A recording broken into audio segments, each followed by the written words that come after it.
भारत में राजद्रोह कानून की अक्सर ही चर्चा होती है। राजद्रोह कानून को कई बार देशद्रोह से भी जोड़ा जाता है। कई सवाल हैं जो राजद्रोह कानून को लेकर उठते रहते हैं। आइए जानते हैं कि राजद्रोह कानून आखिर है क्या, राजद्रोह कानून और देशद्रोह कानून में क्या अंतर है, साथ ही राजद्रोह कानून के तहत किस धारा में सजा का प्रावधान है। भारत में राजद्रोह का कानून अंग्रेज लेकर आए थे। 1870 में यह कानून भारत पहुंचा। आईपीसी में धारा 124A में राजद्रोह या देशद्रोह की परिभाषा को तय किया गया। अंग्रेजी हुकूमत का मकसद था कि इस कानून के जरिए वह न सिर्फ विदेशी हुकूमत का तीखा विरोध करने वालों से निपटे, बल्कि भारत की आजादी के आंदोलन में शामिल स्वतंत्रता सेनानियों के अंदर भी एक डर पैदा करे। बाल गंगाधर तिलक और मोहनदास करमचंद गांधी ऐसे नेता रहे जिन पर सबसे पहले राजद्रोह का कानून लगाया गया था। यह कानून आज भी आजाद हिंदुस्तान में हूबहू लागू है। महात्मा गांधी ने कानून को आईपीसी का राजकुमार कहा था। आजाद भारत में भी कानून को हटाया नहीं गया है। अब आजादी के 7 दशकों से ज्यादा का वक्त बीतने के बाद हाल के वर्षों में राजद्रोह के मामलों में बढ़ोतरी देखी गई है। यहाँ तक कि भारत की सुप्रीम कोर्ट भी इस पर सवाल खड़े कर चुकी है।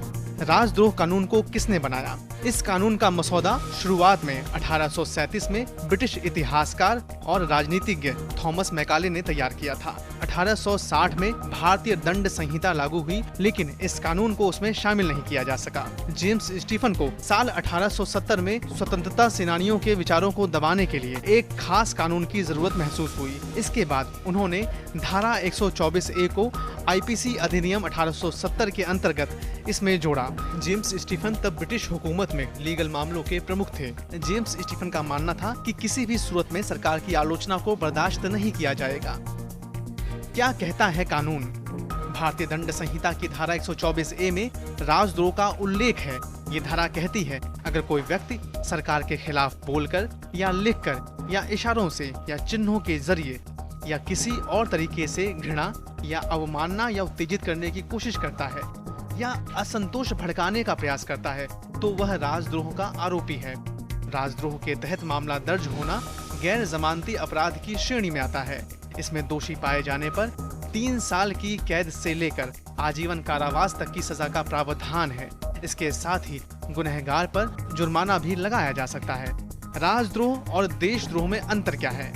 दुविधा तब पैदा होती है जब लोग राजद्रोह और देशद्रोह को एक ही मान लेते हैं, लेकिन इनके अर्थ अलग अलग हैं। जब सरकार की मानहानि या अवमानना होती है तो उसे राजद्रोह कहा जाता है, और जब देश की मानहानि या अवमानना होती है तो उसे देशद्रोह कहा जाता है। अंग्रेजी भाषा में इसे हीट सेडिशन कहते हैं। दोनों ही मामलों में धारा 124A का ही इस्तेमाल होता है। कितना सख्त है कानून? राजद्रोह के तहत मामला दर्ज होने के बाद आरोप साबित होने पर 3 साल की सजा से लेकर उम्र कैद तक की सजा का प्रावधान है। साथ ही जुर्माना भी लगाया जा सकता है। हालांकि आंकड़े एक अलग कहानी दिखाते हैं। आईपीसी की धारा 124A के तहत जितने मामले दर्ज होते हैं उनमें मुश्किल से ही आरोप सिद्ध हो पाते हैं।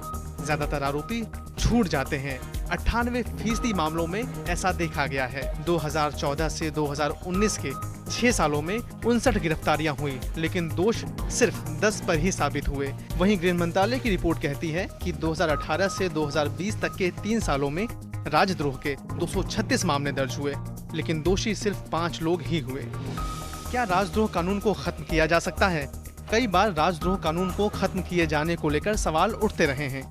आइए जानते हैं भारत सरकार इसको लेकर क्या सोचती है।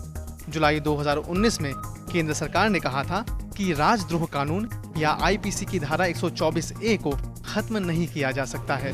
सरकार ने देश विरोधी लोगों, आतंकी और पृथकतावादी तत्वों से निपटने के लिए राजद्रोह कानून की जरूरत पर बल दिया था।